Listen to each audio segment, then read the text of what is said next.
Friends, कैसे हैं आप लोग। आई होप आप लोग बहुत ही अच्छे होंगे। मैं हूँ रिंकी और आ गई हूँ अपने चैनल श्री मिथिला रिंकी रसोई में आप लोग के सामने बहुत ही अच्छी रेसिपी के साथ। आज मैं बहुत ही स्पेशल और बहुत ही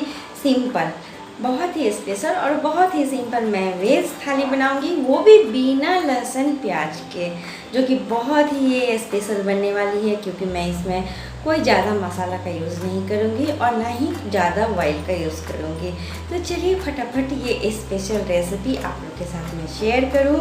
उससे पहले अगर आपको मेरी सारी रेसिपी अच्छी लगेंगी ना, तो आप मेरे चैनल पर सब्सक्राइब लाइक ज़रूर करना, क्योंकि सब्सक्राइब इसलिए करना क्योंकि मैं कोई भी वीडियो अपलोड करूँ अपने चैनल पे तो आप लोगों के पास वो नोटिफिकेशन आप लोगों के पास पहुँच जाए, इसलिए एक बार सब्सक्राइब जरूर करना। तो चलिए मैं अपनी वीडियो स्टार्ट करती हूँ, आप लोग शुरू से लास्ट तक देखें। सबसे पहले मैं क्या की हूँ, कढ़ाई को गैस पे गर्म होने के लिए डाल दी थी। कढ़ाई हमारी गर्म हो चुकी थी। इसमें मैं अरहर का दाल डाल दी हूँ। इसको मैं थोड़ी देर भून लूँगी। अरहर दाल या तुअर दाल, जो नाम से आप लोग जानते हैं, वो मैं डाल चुकी हूँ और इसे लो फ्लेम पर मैं अच्छी तरीके से भूनूँगी। तो देखिए हमारी दाल लो फ्लेम पे भून चुकी है। इसमें से खुशबू हल्की आने लगी थी। मैं इसे धो के कुकर में डाल दी थी और पानी भी दाल के अनुसार मैं डाल दी थी और इसमें हल्दी और नमक पाउडर मैं डाल दी हूँ और एक तेज़पत्ता डाल दी हूँ और इसे मैं ढक्कन बंद करके इसे 3 से 4 प्रेशर लगा दूँगी दाल उधर मेरी जब तक बन रही।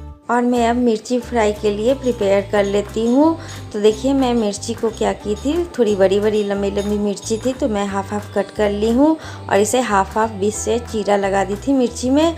और 2 चम्मच बेसन और 1 चम्मच चावल का आटा इसमें मैं डाल दी थी और थोड़ी सी हल्दी और थोड़ी सी नमक स्वाद अनुसार मैं इसमें डाल रही हूँ और थोड़ी सी धनिया पाउडर मैं इसमें डाल रही हूँ और नींबू निचोड़ के मैं हाफ इसमें डाल रही हूँ। इस तरीके से आप मिर्ची फ्राई बनाएं अपने थाली में, बहुत ही टेस्टी लगते हैं फ्रेंड्स। एक बार आप ज़रूर इस रेसिपी को ज़रूर ट्राई करना। और इसे मिक्स करने के लिए मैं थोड़ी सी इसमें पानी डाल रही हूँ और इसे अच्छी तरीके से मिक्स कर देती हूँ। तो देखिए कितने अच्छे तरीके से ये हमारे मिक्स हो चुके हैं। मैं इसे साइड कर दी हूँ। फिर मैं क्या की हूँ, गैस ऑन करके कढ़ाई को गर्म होने डाल दी थी। कढ़ाई हमारे गर्म हो चुके हैं। मैं इसमें थोड़ी तेल डाल दी हूँ। मैं इस मिर्ची फ्राई को मस्टर्ड ऑयल में बनाऊँगी और मेरे तेल गर्म हो चुके थे। मैं जो मिक्स की थी मिर्ची को मैं डाल चुकी हूँ और इसे ढक के लो फ्लेम पर मैं इसे अच्छी तरीके से फ्राई कर लूँगी। तो देखिए कितने अच्छी तरीके से फ्राई हो रहे हैं। मैं फिर ढक देती हूँ। तो देखिए मैं आपको दिखा रही हूँ कितने अच्छे तरीके से अब ये मिर्ची फ्राई हो चुके हैं, डन हो चुके हैं। मैं एक प्लेट में इसे निकाल लेती हूँ। बहुत ही टेस्टी ये लगते हैं, आप एक बार ज़रूर ट्राई करना। तो फिर हम सेम कढ़ाई का यूज़ किए हैं और इसमें फिर हम तेल डाल दिए हैं और तेल को अच्छी तरीके से गर्म कर देंगे। तेल हमारे अच्छी तरीके से गर्म हो चुके हैं। अब हम इसमें परवल मसाला फ्राई जो बनाएंगे। तो देखिए मैं क्या की हूँ, परवल को हाफ कट कर ली हूँ और इस तरीके से आगे पीछे कट लगा दी थी 3-4 जगह। मैं सारे परवल को इसमें डाल रही हूँ। देखिए एक बार इस तरीके से मसाला परवल फ्राई आप लोग बनाएं, बहुत ही टेस्टी लगते हैं। और इसे अच्छी तरीके से मैं मिक्स कर देती हूँ और इसे ढक देती हूँ। इधर मैं बैगन भाजा भी बनाऊँगी, तो देखिए कट करके मैं रेडी करके रख ली हूँ। परवल फ्राई में मैं मसाला डाली, मैं पता नहीं वीडियो रिकॉर्ड कैसे स्किप हो चुके हैं, मुझे नहीं पता। इसमें कुछ नहीं मैं डाली थी। इसमें हल्दी पाउडर थोड़ा धनिया पाउडर, थोड़ा जीरा पाउडर हल्का और लाल मिर्च पाउडर और टेस्ट अकॉर्डिंग नमक इसमें मैं डाली हूँ। इसे अच्छी तरीके से इस तरीके से मिक्स कर लें और ढक दें और लो फ्लेम पर इसे बनने दें।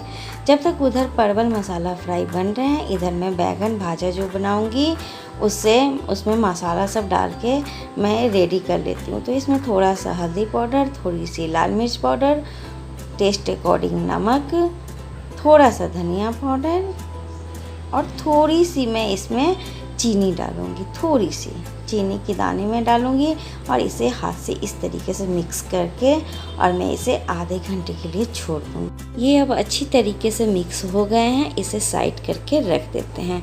अब देखिए परवल मसाला फ्राई जो बन रहे हैं उसे एक बार चेक कर लेते हैं। तो देखिए कितने अच्छी तरीके से ये बन रहे हैं। इसे ढक देते हैं। बीच बीच में मैं इसे चलाते रहूँगी।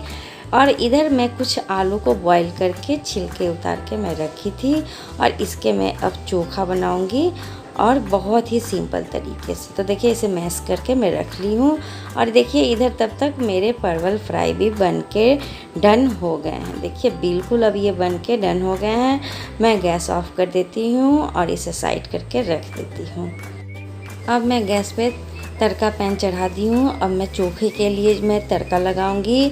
उसमें 2 सूखी लाल मिर्च और थोड़ी सी काली वाली सरसों, जो मस्टर्ड होते हैं ना, ब्लैक वाली मस्टर्ड, वो मैं मस्टर्ड सीड्स डाल दी हूँ और सरसों तेल में डाल दी थी। और इसे अच्छी तरीके से भूनने के बाद मैं इस आलू पे इसे डाल दी हूँ।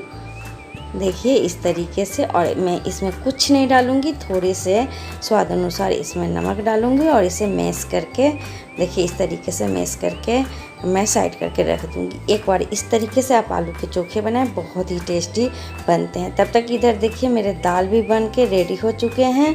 मैं दाल आप लोग को दिखाती हूँ। तो देखिए दाल भी बन गए थे और मैं इसे अच्छी तरीके से मिक्स कर ले रही हूँ इस तरीके से। अब दाल में मैं छौंका लगाऊंगी, तो छौंका मैं तैयार करती हूँ। तो छौंका पैन में मैं थोड़ी सी जीरा और 2 ठो सूखी लाल मिर्च और मस्टर्ड ऑयल मैं इसमें डाली थी और फिर मैं इसे डालने के बाद गैस पे डाल के मैं भून ली हूँ इसे अच्छी तरीके से और दाल को छौंका लगा देती हूँ। देखिए इस तरीके से ये दाल भी बन के डन हो गई। अब बैगन भाजा बनेंगे, तो इसके लिए मैं फ्राई करने के लिए एक फ्राई पैन को मैं गैस पे गर्म होने डाल दी हूँ। ये अच्छी तरीके से गर्म हो चुके थे। मैं इसमें तेल डाल दी हूँ और गैस का फ्लेम एकदम मीडियम रखी हूँ, क्योंकि मुझे बैगन भाजा बनाने के लिए एकदम लो फ्लेम पर मैं इसे फ्राई करूँगी। तो सबसे पहले मुझे अच्छी तरीके से तेल को गर्म करना है, क्योंकि तेल से हल्का धुआं आए तभी आप इसमें बैगन भाजा डालें। और इसे अच्छी तरीके से तेल को मैं पहले फैला ली हूँ। देखिए इस तरीके से।